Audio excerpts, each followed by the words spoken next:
Bonjour, Alexandre Bischoff. Nous allons vous parler de l'aménagement de salon de coiffure, les enjeux techniques et artistiques. Bonjour, moi je suis Hélène Minier, conseillère en agencement chez La Beauté Pro. Après avoir travaillé avec des architectes et des particuliers, j'ai intégré La Beauté Pro il y a maintenant presque 3 ans. Je m'occupe de plans d'aménagement, de 3D, de planches mobilier pour nos clients, afin de les aider à se projeter dans la réalisation de leur salon. Voici quelques photos de salons que nous avons rénovés, dans des ambiances un peu industrielles, plus cosy, chic baroque.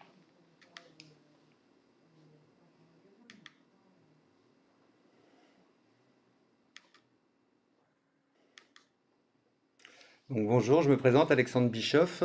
Je suis gérant de l'entreprise Bâti Décor Agencement. On intervient dans l'agencement de salons de coiffure dans toute la France. Nous sommes partenaires avec La Beauté Pro. Nous proposons aux clients coiffeurs un projet, un concept clé en main. Donc La Beauté Pro propose différents catalogues de mobilier et nous dans l'agencement de salons de coiffure.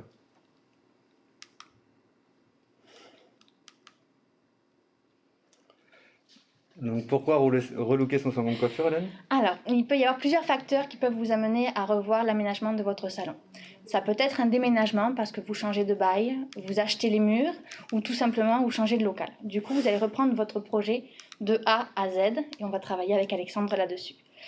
Ça peut être la concurrence. Si un salon ouvre à proximité du vôtre, vous allez devoir vous mettre à la page et vous différencier. Le besoin de renouveau, vous en avez marre, votre salon n'a pas été rénové depuis un petit moment maintenant et vous avez envie de changer. Le confort des clients et le confort de vos collaborateurs également. Si jamais vous avez un nouveau collaborateur ou un changement de clientèle, peut-être que votre salon n'est plus en adéquation avec votre concept de base. Mais vous pouvez aussi changer vos outils de travail avec l'aide CARSAT, qui se termine d'ailleurs dans pas très longtemps. Et du coup, vous allez investir dans du nouveau mobilier. Mais après, moi, ce que je dis souvent à mes clientes, c'est est-ce qu'il faut vraiment une raison pour changer son salon? On sait que la rénovation d'un salon fait augmenter de 20% le chiffre d'affaires. Si en plus ça nous permet de nous faire plaisir et de changer la décoration, je pense qu'on est un peu toutes friandes de ça. Il ne faut vraiment pas s'en passer.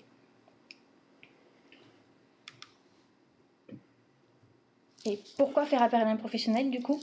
Donc, l'avantage de faire appel à un professionnel, c'est que vous avez un interlocuteur unique. Vous n'avez pas besoin de courir après les artisans pour voir différents devis, pouvoir comparer.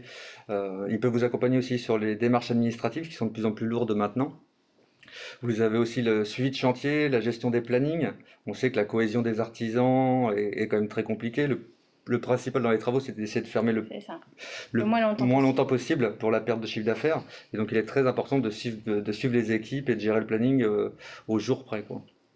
Nous apportons aussi les conseils pour tous les dossiers accessibilité sécurité. Les pavés. Les pavés, voilà, c'est ça.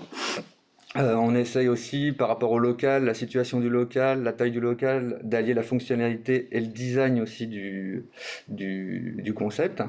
On accompagne aussi les clients coiffeurs dans tout ce qui est niveau déco, le choix des matériaux, que ça soit de la qualité, que le concept reste aussi intemporel, parce qu'on sait que maintenant les clients se lassent assez vite de la déco. Donc on essaie d'allier aussi tous ces éléments-là. Et ça permet aussi aux clients coiffeurs d'avoir une tranquillité pendant les travaux et de pouvoir, s'ils peuvent, former leurs collaborateurs, prendre des congés, voir un peu les évolutions sur les produits. C'est vrai que des fois, on n'a pas forcément le temps, quand on est H24 dans son Ah bah oui, salon, suivre les artisans, de c'est s'occuper, compliqué, ouais. c'est ça. C'est compliqué. Donc Hélène, quelles sont les clés d'un bon agencement? Alors pour moi, il y en a vraiment 4 que j'aborde principalement avec quasiment tous les clients. Le premier, c'est le zoning. Le zoning, c'est définir un petit peu les zones dans votre salon. Ça va être l'accueil, l'attente, la vente. Ça va être l'espace bac. Ça va être les postes de coiffage, la réserve et le WC, principalement dans les salons. Il faut vraiment qu'on puisse circuler d'une zone à l'autre très confortablement, surtout le collaborateur, pour qu'il ne soit pas gêné dans ses gestes de travail au quotidien. Ensuite, l'éclairage. Il faut vraiment investir dans cet outil de travail, puisqu'aujourd'hui, un coiffeur qui travaille sans un bon éclairage, les rendus sont pas top et les soucis de santé arrivent en général assez vite. Donc il va y avoir 2 types d'éclairage, l'éclairage direct et l'éclairage indirect. L'éclairage direct, ça va être les spots orientables à LED, les pavés LED qui vont vraiment vous apporter un travail sur la coupe, sur la tête de la cliente. Il faut éviter les zones d'ombre pour vraiment pouvoir travailler dans un éclairage optimum et que le rendu soit identique à celui quand on va être dehors à la lumière naturelle. Ensuite, il y a l'éclairage indirect. Celui-là, c'est celui qui est un peu décoratif, sur lequel on va s'amuser. Donc au niveau de l'accueil, de la tente, on peut vraiment s'amuser là-dessus. Après, il y a aussi l'éclairage indirect au niveau des bacs de coiffage. Moi, j'aime bien mettre un variateur, puisque du coup, on peut vraiment jouer sur la lumière tamisée ou pas, cocooning ou pas, en fonction du travail qu'on a besoin de faire à ce moment-là. Ensuite, il y a aussi le choix du mobilier. Donc, tu parleras des matériaux tout à l'heure, mais le mobilier de coiffure, il y a des incontournables comme l'investissement sur des bacs, des meubles laboratoires, les postes de coiffage et le fauteuil. Il ne faut vraiment pas lésigner là-dessus, résistant aux rayures, hydrofuge pour tout ce qui est côté meubles labo et bac. Il faut vraiment investir dans ces points-là. Après, tout ce qui est caisse attente, on peut se faire plus plaisir sur des choses un peu plus déco. Mais sur ces bases, faut pas se louper, quoi. Et ensuite, le concept, qu'on oublie souvent, on parle de déco, on va mettre 2-3 trucs, mais avoir un concept fort et avoir une idée de base, une image qui nous donne envie de dire « j'ai vu cette image, j'ai envie de créer cela dans mon salon ». Du coup, d'avoir un fil rouge qui va nous suivre tout le long du concept, savoir comment on va circuler, comment on accueille le client, comment on met en place la déco pour recréer vraiment cet univers qui nous est cher. Voilà pour moi. Et quels sont les pièges à éviter du coup qu'on peut rencontrer dans un projet ? Salon de coiffure. Donc il y a différentes choses. Déjà il y a les matériaux. On peut utiliser pas mal de choses dans les matériaux au niveau de salon de coiffure. Il faut juste quand même faire attention aux cheveux qui est quand même assez abrasif. On a aussi les taches de couleur où il faut vraiment faire attention. Il y a aussi les distances. Il y a des distances à respecter au niveau de l'agencement des salons de coiffure, les distances entre les postes de coiffage. On sait que voilà, il y a des distances entre les deux fauteuils pour que vous puissiez avec vos collaborateurs avec un tabouret bien tourner autour de votre client. Et souvent on nous dit non mais 49 ça passe. Voilà, non, je vous assure 49 ça passe pas. Ça passe pas, voilà, c'est ça. La distance derrière les bacs aussi. Vous avez, nous on a une cote à peu près qu'on respecte. Voilà, c'est 60 cm entre le laboratoire et la vasque. Voilà, pour que vous puissiez travailler, vous puissiez vous croiser derrière le laboratoire, parce que vous avez souvent accès à l'évier pour pouvoir faire les couleurs ou les bols. Donc voilà, se retourner. Retourner. L'accès aussi au vestiaire, que ça soit pas trop serré au niveau de l'accueil. On en parlait tout à l'heure de l'accessibilité, mais c'est quand même assez important d'avoir l'accueil et que vous ayez de l'espace, ça soit pas trop chargé avec les meubles revente. Donc ça c'est important aussi. Il y a aussi il y a des matériaux, vous avez des réglementations au niveau de l'ERP, on en parlera tout à l'heure, des catégories. Et voilà, vous avez des choses, par exemple, si votre salon est au rez-de-chaussée, vous avez un logement à l'étage, vos matériaux, il faut qu'ils soient coupe-feu, vous avez du BA13, il faut qu'ils soient coupe-feu pour bien séparer le magasin du logement à l'étage. Il faut aussi que ce soit acoustique, il faut faire attention dans les salons de coiffure, on a quand même l'utilisation des sèche-cheveux, des casques, donc il y a la nuisance sonore aussi des logements au-dessus, il faut vraiment faire attention aussi à ça. Il y a aussi, on a beaucoup le problème dans les salons de coiffure, c'est le rangement aussi dans les salons de coiffure. De place. Voilà ça, on manque de place, on dit qu'on va avoir de la place dans la réserve, mais c'est vrai qu'on va assez vite entre les stocks de couleurs, les produits, le cumulus, les machines à laver, le frigo. C'est ça. Si on veut avoir un salon assez épuré sur les plans de travail, il faut vraiment penser au rangement et ça, il faut vraiment faire attention. Donc Hélène, qu'est-ce que le parcours client ? Alors le parcours client, ça va être sa circulation dans le salon, donc en passant par la vitrine, l'accueil, la tente, l'espace bac, le coiffage et la caisse avec la revente pour finir. Donc en fait c'est très important parce que chaque coiffeur a une façon d'accueillir et de faire circuler son client, même s'il y a vraiment un fil entre guillemets qui est commun à tous. Des fois on a des demandes de coiffeurs qui sont un peu particulières sur non, moi je veux absolument que la caisse soit à tel endroit, je veux pas qu'on voit la caisse derrière, etc. Donc chacun a des contraintes avec un petit cahier des charges qu'il faut anticiper. Après, du coup, le client va déjà passer devant la vitrine. Donc la vitrine, c'est votre premier outil de travail. Un client passe, il n'a qu'une envie, c'est franchir la porte et rentrer dans votre salon. Ensuite, il va être accueilli. Donc là, il faut faire très attention à l'accueil, même si vous êtes en train de travailler ou si vous êtes en réserve. Toujours avoir un petit coup d'œil sur la porte d'entrée pour accueillir le client avec un grand sourire et voilà, qu'il se sente vraiment rassuré et pris en charge. Ensuite, il va y avoir le vestiaire qui maintenant avec le Covid est un petit peu obsolète. Moi j'ai vu des salons qui quasiment ne prennent pas ou demandent à ce que ça reste dans la voiture. Donc là le vestiaire, il y a deux écoles. Soit le client se débrouille, il arrive, un petit sourire, il va directement au vestiaire, il pose ses affaires, il s'assoit, il fait comme chez lui. Ça, je pense qu'on va un petit peu l'oublier en ce moment. Après, il y a le client, le coiffeur accueille son client, il récupère les affaires et puis il l'invite à s'asseoir en salle d'attente. Ensuite, on va le faire passer à l'espace bac. Non, d'abord, il va attendre. Il va attendre un petit peu. Ouais. D'abord, il va attendre un petit peu et du coup, cet espace, moi, c'est celui que je préfère parce qu'il va être propice à la détente. C'est là où on va commencer à se poser, à pouvoir profiter du soin qui va venir. Un espace un peu cocooning, on peut jouer sur de la déco qui peut être en plus changeant, chaque année on peut le renouveler. Donc voilà, on se croire un petit peu dans un catalogue Ikea où on rêve un peu et on sait que derrière on va vivre une expérience qui va être assez sympa avec des massages, etc. Ensuite, on va donc amener le client sur l'espace bac. Donc là c'est pareil, on prolonge le côté cocooning. Ce qui dit bac dit souvent massage. Aujourd'hui, il y a beaucoup de coiffeurs qui investissent dans des bacs massants. Ouais, donc ça, c'est assez chouette. Donc non seulement on vient se faire coiffer, mais en plus, on a un petit massage du dos, souvent crânien avec. Donc il suffit d'appuyer encore plus. On peut jouer sur la chromathérapie, on peut jouer sur le variateur de lumière qui peut faire qu'on peut tamiser au moment où on fait le soin et le client peut vraiment se détendre. C'est cocooning, quoi. C'est ça, c'est très cocooning.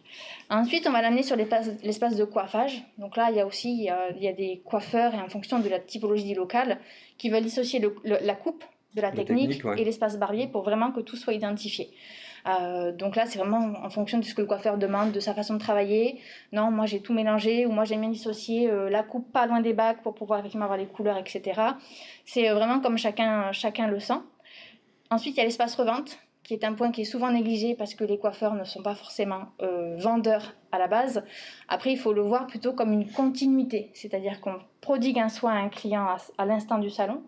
Mais une fois qu'il va rentrer chez lui, il faut qu'il continue à entretenir son cheveu, sa couleur, et qu'en fait, il continue ce bien-être, en fait, mais chez lui, avec des produits qu'on va pouvoir lui conseiller. C'est pas je vous vends ça parce qu'il faut que je vous vende un produit, mais on a fait tel soin, et derrière, il faut vraiment continuer. C'est vraiment du conseil. Donc après, c'est à positionner là où c'est le plus facile. C'est-à-dire que si vous vous sentez au moment de la coupe ou du coiffage, de dire voilà, vous avez ces produits-là que je peux vous conseiller.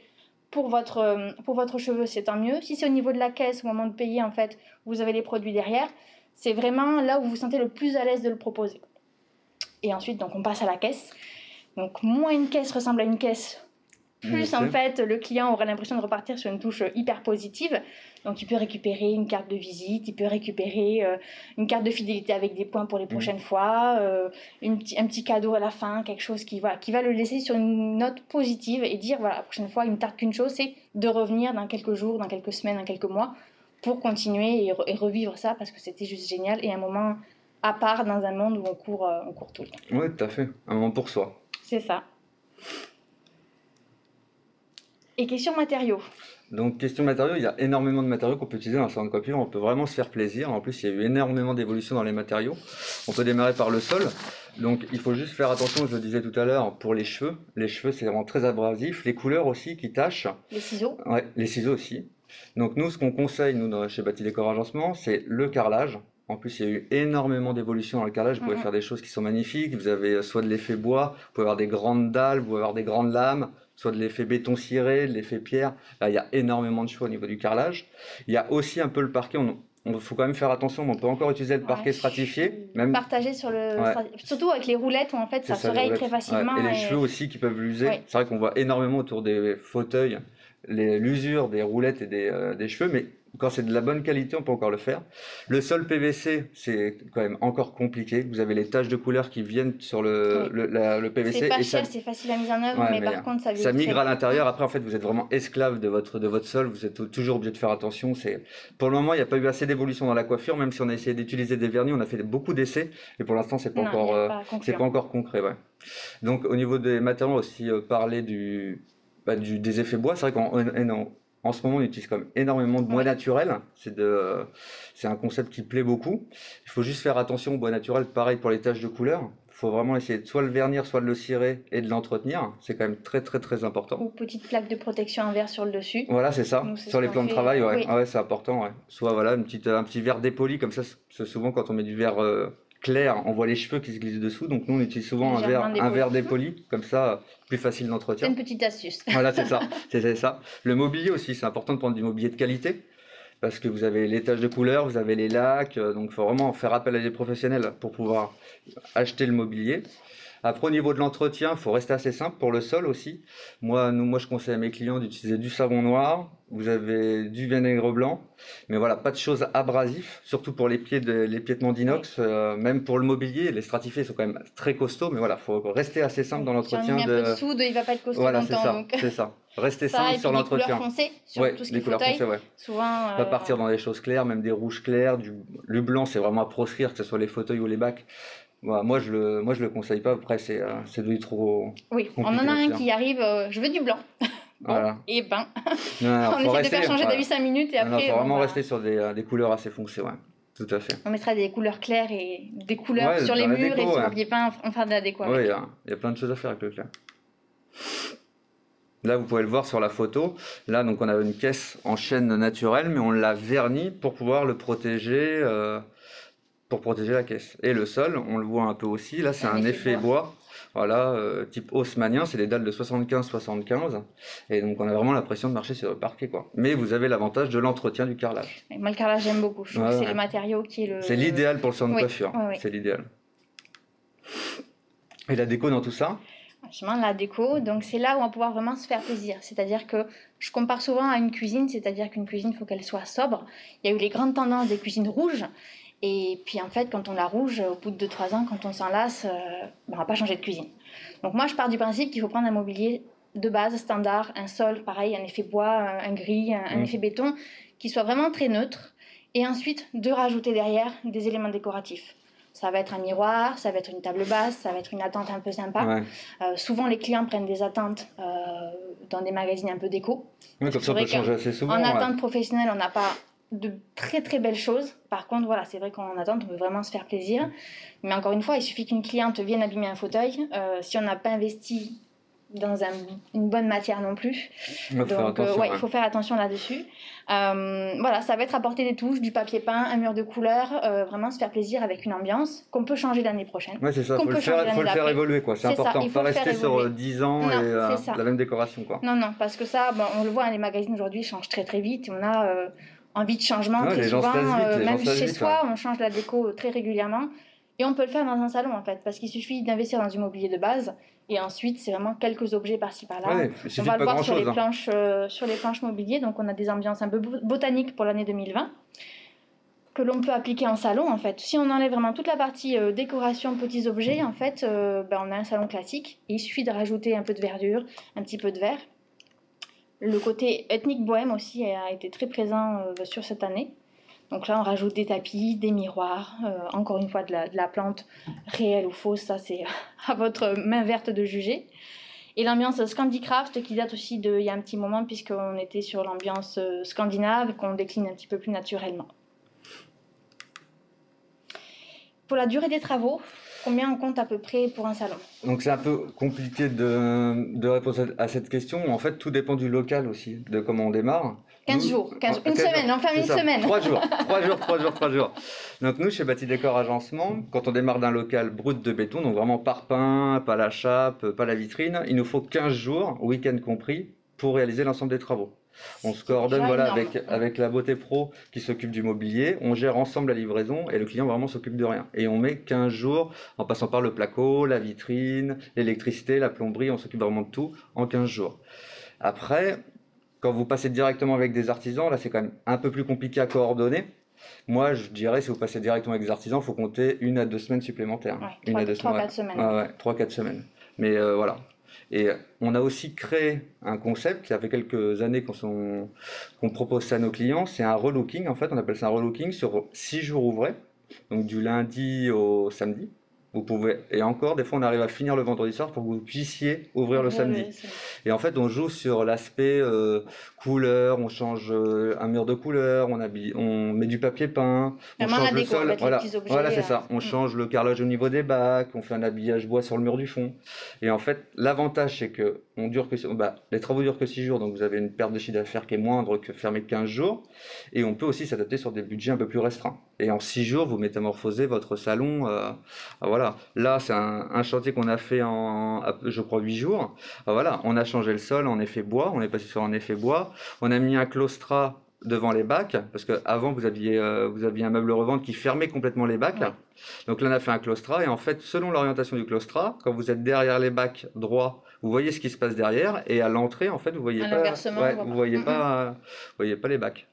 C'est vrai que souvent les clients, ce qu'ils oublient, c'est que quand on commence à penser au temps de carrelage, donc la pose du carrelage, le temps de séchage, la colle, les joints, on est déjà sur 2-3 jours. Ouais, tout à fait, ouais. Les temps de peinture, les temps de séchage, quand on met mis bout à bout, ça fait déjà 1 semaine et demie. Derrière, il faut que l'artisan intervienne en Ouais, on peut pas faire n'importe quoi. Il y a des temps impartis sur certains postes. Ouais. Ouais. Nous, nos équipes, en fait, ils travaillent vraiment tout le temps ensemble. On est tous situés à Tours, en Indre-et-Loire. Ils nous suivent dans toute la France. Donc ça s'enchaîne hyper vite. Ouais. Moi, j'ai une équipe qui travaille de jour, une équipe qui travaille de nuit. Ah voilà, on travaille à la colle rapide. On fait le carreleur fait la moitié du salon, le plaquiste travaille sur l'autre moitié. Voilà, ça se coordonne. Mais c'est vrai que tu tiens 15 jours. Parce que je veux dire 15 jours quand même de brut à tout fini, c'est qu'il faut quand même dépoter. Ouais, tout à fait. Ouais. Non, mais voilà, ils ont vraiment l'habitude, ils travaillent toujours ensemble. C'est à peu près une quinzaine à tenir sur le salon. C'est des fois pas facile, surtout à gérer. Mais non, Qui a pris mon tournevis. Voilà, c'est ça, c'est un peu la guéguerre.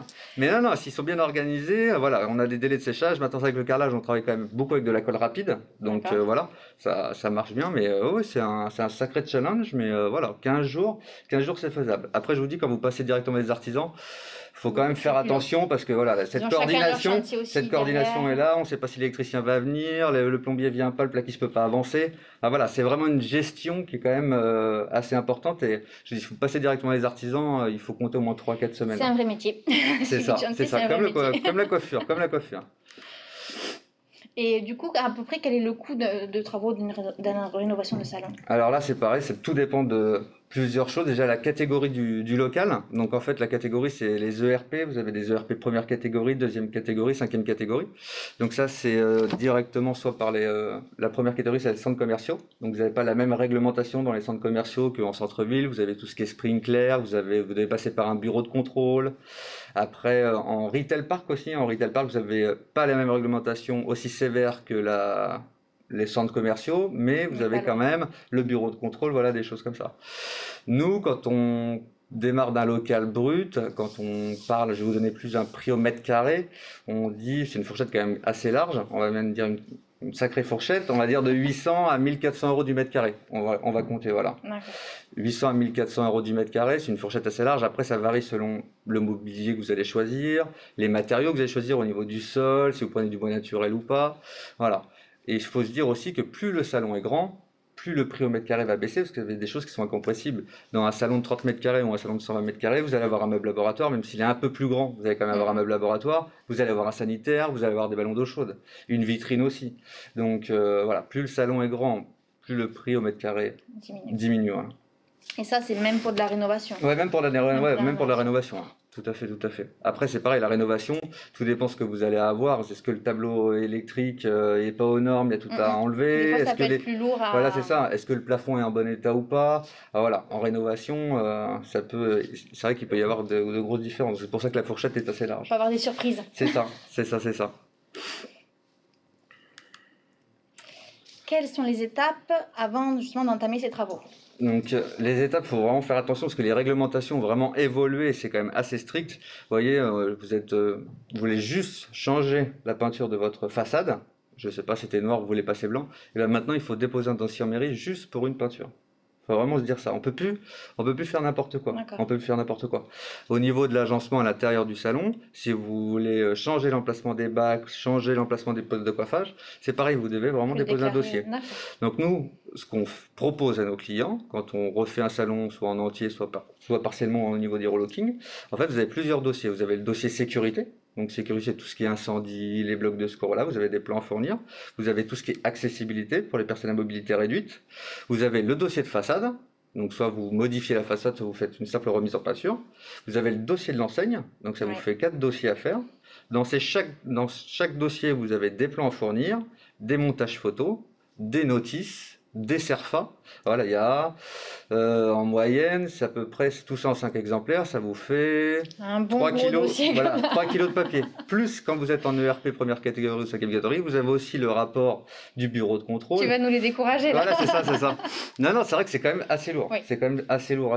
Et donc après, on envoie ça directement à la mairie, ces 5 exemplaires, et après à la mairie, c'est transmis dans les différents services. Vous avez soit les pompiers, les personnes à mobilité réduite, vous avez tout ce qui est urbanisme. Donc Bâtiment de France Bâtiment de aussi, France aussi, ouais. Bâtiment de France aussi. Donc vous avez aussi, comme vous faites partie des bâtiments de France, vous avez aussi un délai qui est un peu plus long, parce que le délai légal d'avoir le retour de ce dossier, c'est 4 mois, et quand vous faites partie des bâtiments de France, c'est 6 mois. Voilà. Et donc en France, selon les régions, on dit qu'on a un retour à peu près entre 2 et 3 mois. Et c'est ce qu'il faut compter à peu près. Ouais, 2 mois et l'avantage, c'est mois. que toi, tu as l'habitude d'en déposer, donc du coup, tu sais déjà. Oui, on sait. C'est Voilà. beaucoup plus facile que de devoir tout lire, pas savoir quoi remplir. Voilà, c'est ça, les CERFA, on n'avait pas la bonne colonne. colonne. Le souci en plus, c'est que vous avez déposé le dossier, vous n'avez pas coché la bonne case, ça vous repousse de 2 mois et demi là. Ou il manque des pièces dossier. complémentaires. Voilà, c'est ça. Et puis on a aussi un échange avec les bâtiments de France. C'est vrai que les bâtiments de France, dans certaines régions, c'est quand même très compliqué. Et on arrive à s'adapter, on sait un peu ce qu'ils veulent, ce qu'ils acceptent pas. On essaie de négocier aussi, tout dépend des coloris qu'ils veulent, mais voilà. On a vraiment l'habitude de travailler avec le service urbanisme. Mais il faut vraiment suivre ces étapes, et je vous dis, ils sont de plus en plus pointilleux. Un ERP, voilà, c'est ça. Ça change tous les ans, je crois. Ah oui, tout à fait. Ouais. Et dans les centres commerciaux, voilà, vous avez des dossiers qui peuvent faire plus de 5 kilos au niveau de la mairie. Hein. C'est vrai qu'ils demandent beaucoup de choses au niveau de l'environnement, au niveau des matériaux utilisés, comment les déchets sont traités. Ça va jusque-là. Ah oui, maintenant, il faut leur expliquer ce qu'on met dans la benne, comment c'est traité. Donc non, il y a énormément de choses. Énormément de choses. Donc voilà, ça c'est un exemple d'un CERFA, la première page, je ne vous ai pas montré toutes les pages. Les 40 pages derrière. Voilà, c'est ça, l'exemple de CERFA à remplir. Ouais. Donc Hélène, quels sont les avenirs pour nos salons de coiffure ? Alors moi, il y a une tendance que j'aime beaucoup en ce moment, mais qui émerge un petit peu dans tous les domaines, c'est le slow life, qui est vivre plus lentement, ralentir, vraiment prendre le temps. Je pense qu'avec le confinement, ça s'est encore plus accentué et c'est très bien. Aujourd'hui, on vit dans une société de consommation où on peut consommer H24, du lundi au dimanche, de minuit à minuit. On a tout de suite et en fait, on oublie qu'il y a du temps de production, il y a de l'humain derrière et il faut quand même, les choses ont un coût, mais aussi un temps de fabrication. Donc du coup, voilà, le slow life, c'est vraiment ralentir, profiter de soi, profiter de sa maison, de son bien-être, prendre soin de soi. Penser à ses propres valeurs et essayer de les appliquer à son quotidien et pas se faire rattraper par cette société. Du coup, je pense qu'on peut parler aussi de slow coiffure parce que quand on va chez son coiffeur, on a envie de prendre le temps, on n'a pas envie de regarder, allez, c'est bon, j'ai 30 minutes, tu peux me coiffer, fais vite ça. Vraiment de se poser, de souffler, d'avoir ce côté massage, ce côté cocooning, échanger avec sa coiffeuse qu'on connaît très bien. Donc voilà, ralentir, faire des coupes selon les saisons, utiliser des produits aussi beaucoup plus naturels, puisqu'on en vient beaucoup sur les gens qui fabriquent eux-mêmes leurs produits, mais les salons aujourd'hui s'adaptent et on a beaucoup de produits capillaires, mais aussi en esthétique, qui sont plus respectueux de la nature. Donc je pense que c'est une tendance sur laquelle on va vraiment aller et qui est très bien pour notre planète aussi. Oui, tout à fait. Et ensuite, je voulais faire une petite aparté, donc c'est pas une tendance, c'est le virus tendance de la saison, c'est le Covid, donc on s'est quasiment tous équipés, salon, mais tout commerce en fait, suite au déconfinement, parce qu'il a fallu installer des protections, mettre en place des mesures. On a tous fait un peu vite, donc on a fait avec les moyens du bord, tout ce qu'on pouvait trouver, etc., sans forcément trop chercher. Aujourd'hui, les fournisseurs ont mis en place pas mal de choses et de mobilier qui sont existants et qui ne sont pas en plexi, qui sont en verre, donc beaucoup plus facile à nettoyer. Donc ça va être déjà la colonne hydroalcoolique à l'entrée du salon qui est à pédale plutôt que d'avoir le pouce-pouce qu'on touche tous et en fait finalement c'est aussi un geste qu'on fait mais qu'on met des microbes dessus. Donc la colonne à pédale est, moi je trouve plutôt pas mal. Ensuite, l'attente, on va l'épurer. Souvent, on enlève un fauteuil ou on fait beaucoup moins attente, c'est-à-dire que les clients arrivent déjà plus à l'heure. Sur rendez-vous, C'est ça, et on les fait moins courir non plus. On n'enchaîne pas les rendez-vous, il y a toujours un petit laps de temps entre les deux. Les bacs de coiffage, eux, on vient de leur mettre une coque au niveau de la cuvette, qui est hyper pratique. Je l'ai testé il y a 2 jours. Et en fait, on peut enlever le masque, ce qui fait qu'on peut vraiment profiter de la détente, du massage, sans avoir Le visage au chaud, Ouais. la coiffeuse est derrière, donc c'est hyper sympa. On peut aussi venir mettre des intercalaires entre les bacs si jamais on ne veut pas en condamner un Ouais, sur deux sur deux, ouais. et qu'on a un gros salon, on tourne beaucoup et puis on peut avoir 2-3 bacs avec 2-3 personnes vraiment affilées. On peut venir mettre cette protection en verre, du coup on n'a pas l'impression d'avoir un mur non plus à Ouais, côté. on n'est pas clos. C'est ça. Et comme ça. c'est en verre, ça se nettoie hyper facilement. Ça, on peut le retrouver aussi entre les postes de coiffage. Oui. Beaucoup aujourd'hui, il y a des salons où entre deux postes, ils retournent une chaise pour dire bah, celui-là, on Ouais, l'occupe pas. Ça fait de la clientèle en moins. On peut aussi venir mettre des séparateurs entre. En fait, il faut vraiment adapter le salon en fonction d'eux. Et puis après, au niveau de la caisse, il y a cette fameuse protection qu'on vient mettre devant. Donc aujourd'hui, on s'est tous équipés un petit peu rapidement, mais je pense que c'est quelque chose qui va durer. Et même dans les années à venir, si c'est pas ce virus-là, il y aura toujours d'autres choses. Je pense qu'il faut vraiment investir dans du matériel de qualité qui va rester dans le temps. Voilà, le carton, le plexi, aussi. Ça va être compliqué à garder au bout d'un an, ça va commencer à se ternir, à se nettoyer, il va y avoir des traces. Donc voilà, investir dans ces petites protections qu'on peut mettre en place d'ici la fin de l'année. D'accord. Donc merci de nous avoir écoutés. Merci. N'hésitez pas si vous avez des questions, vous avez besoin de contact, de voir directement soit avec le représentant La Beauté Pro, soit sur le site internet. Voilà, il faut dire que voilà, on peut venir à votre salon, oui. Vous proposer l'aménagement ou même un plan de projet, c'est gratuit, voilà, on puisse répondre à vos questions. Voilà, n'hésitez pas à nous contacter, soit sur notre site internet, soit directement avec votre représentant. On reste à votre disposition et merci. Merci beaucoup. Bonne journée.